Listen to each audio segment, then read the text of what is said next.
So, question for the House. How long can the economy survive under Joe Biden's tax and regulatory octopus?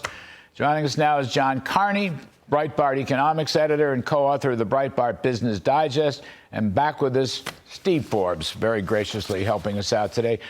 Gentlemen, take a listen to what President Biden just had to say about taxes.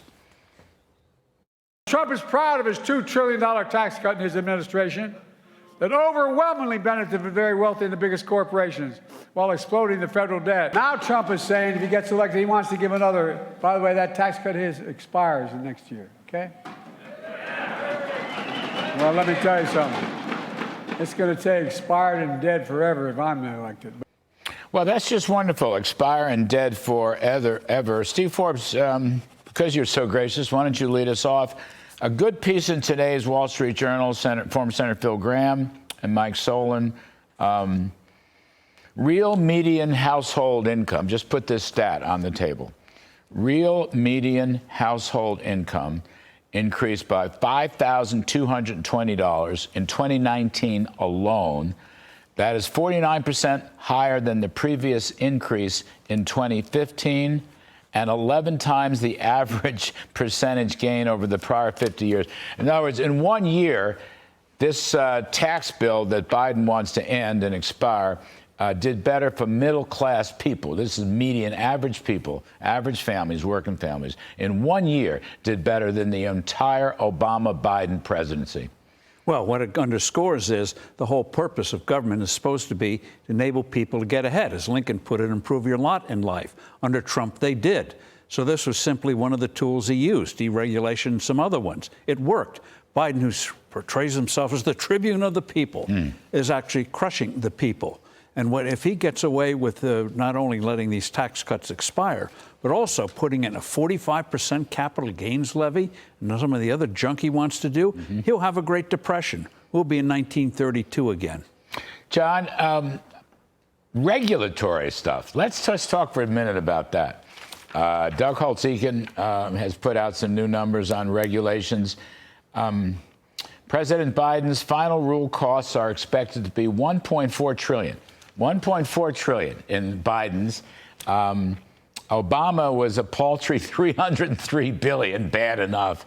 Donald Trump, $30 billion, pretty good. What do you make of that? I think exactly what you're saying about how well the American people did under Donald Trump is related to those numbers. When you add on these giant regulatory burdens onto the private sector, what you end up doing is crushing the ability of businesses to grow, crushing the ability of businesses to hire people, crushing the ability to people to start new businesses. That's what happened under Obama when it was just 1/5 of what Biden has done. And by the way, this is just the track record so far. Imagine what he'll do when he's a lame duck president if he gets reelected.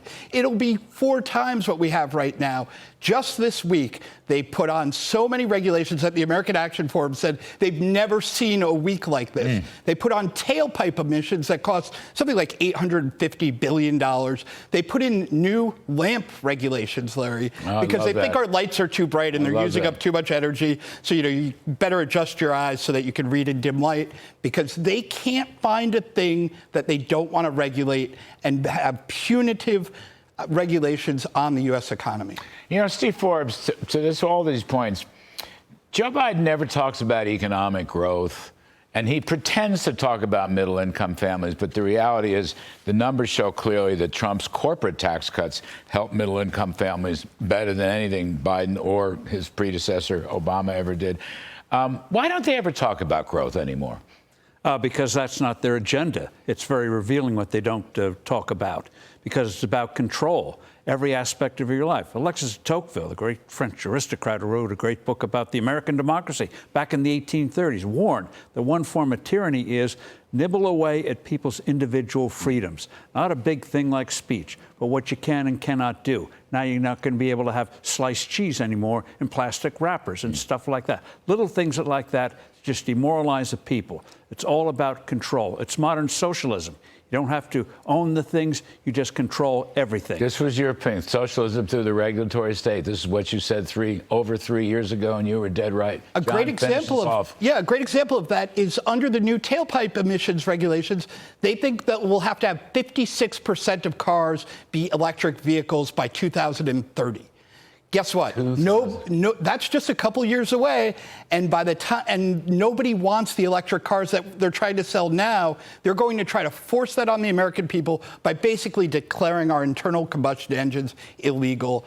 And so that is exactly what Steve's saying. It is tyranny by regulation. That's what we're getting. You think there's going to be a political revolt against that stuff, jamming it down our throats? We're already seeing it. Look at what's happening to the earnings of the big car companies. GM made a lot of money because they're selling people the cars they want to drive. Finally. Right. They're selling them Silverados. They're selling GMC That's Sierra. a great point. People don't want to drive those electric They vehicles. were losing a fortune Exactly. as they went EV. Now they've gone back and they're putting either hybrids or gas-powered cars, and they're finally making money. Right. Let us into our trucks and let us drive gas-powered engines. That's what the American people want. And I think we're going to start to see that at the ballot box. People are going to vote for freedom to drive the cars they want. And in New York City, they should hit on pizza freedom. Being able to get pizzas from wood-burning ovens, which they ban now. I'm for that, too. That's fabulous. You two are awesome. John Carney, Steve Forbes. Thanks, both.